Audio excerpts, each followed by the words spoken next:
السلام علیکم ورحمۃ اللہ تعالی وبرکاتہ نحمدہ ونصلی علی رسولہ الکریم اما بعد فاعوذ باللہ من الشیطان الرجیم بسم اللہ الرحمن الرحیم۔ حصول برکت کے لیے ایک بار درود شریف پڑھ لیجیے۔ اللہم صلی علی سیدنا و مولانا محمد معدن الجود والکرم وآلہ وبارک وسلم۔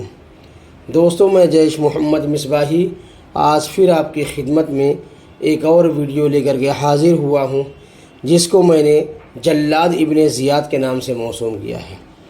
سامعین اکرام، جیسا کہ میں نے آپ کو پچھلی ویڈیو میں بتایا تھا کہ حضرت امام مسلم رضی اللہ تعالی عنہ جب کوفہ پہنچے تو 12,000 سے زیادہ کوفیوں نے حضرت امام حسین رضی اللہ تعالی عنہ کی بیعت حضرت امام مسلم رضی اللہ تعالی عنہ کے ہاتھ پر کر لی۔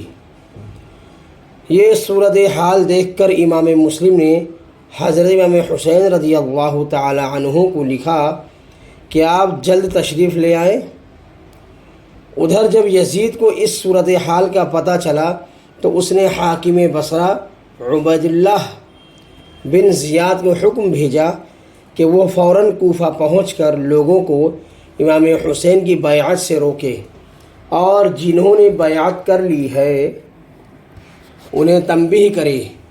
ابن زیاد بڑا مکار اور جلاد قسم کا شخص تھا۔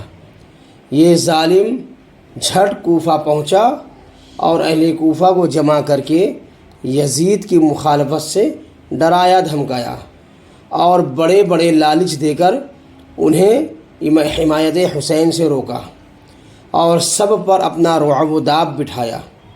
حضرت امام مسلم رضی اللہ تعالی عنہ یہ صورتحال دیکھ کر رات کو ہانی بن غروہ کے مکان پر تشریف لے گئے اور فرمایا، اے ہانی، میں ایک غریب مسافر ہوں، تو اہل کوفہ سے خوب واقف ہے، میں تیری پناہ میں آیا ہوں، مجھے اپنے مکان میں پناہ دے۔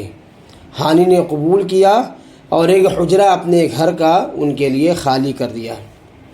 ابن زیاد کو پتہ چل گیا کہ مسلم کو ہانی نے پناہ دے رکھی ہے، چنانچہ اس نے اپنی فوج بھیج کر حضرت ہانی کو گرفتار کر لیا اور اسی طرح کوفہ کے دیگر رؤوسا و عمائدین کو بھی قلعے میں نظر بند کر دیا۔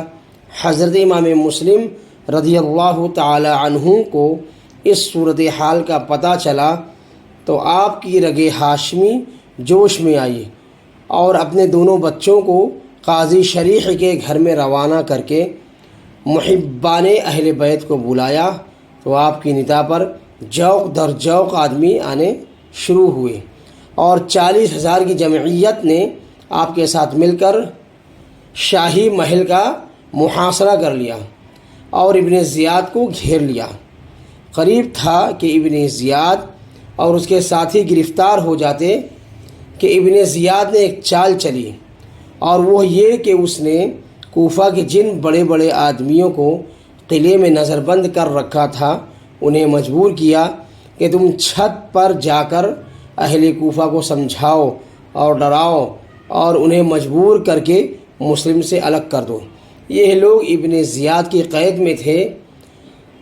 انہیں خدشہ تھا کہ اگر ابن زیاد کو شکست بھی ہوئی تو وہ قلعہ فتح ہونے تک ان کا خاتمہ کر دے گا۔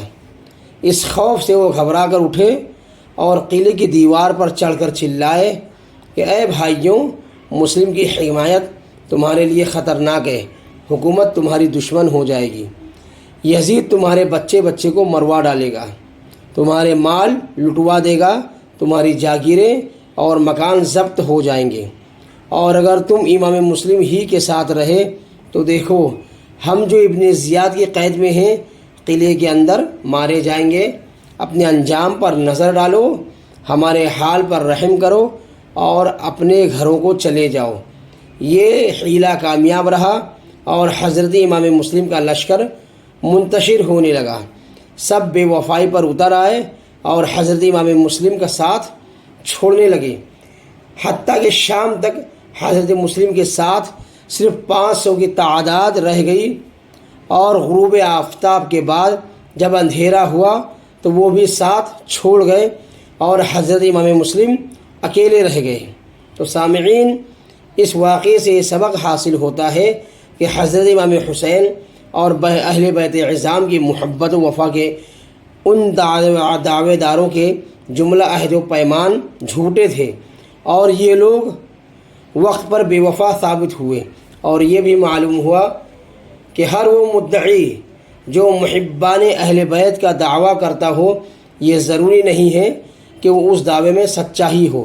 سامعین اکرام، آج کی میری یہ ویڈیو یہیں پر مکمل ہوتی ہے۔ انشاءاللہ العزیز عن قریب ایک اور ویڈیو لے کر کے میں آپ کی خدمت میں حاضر ہوں گا۔ تب تک کے لیے اجازت، مرحمت فرمائیں۔ السلام علیکم ورحمۃ اللہ تعالی وبرکاتہ۔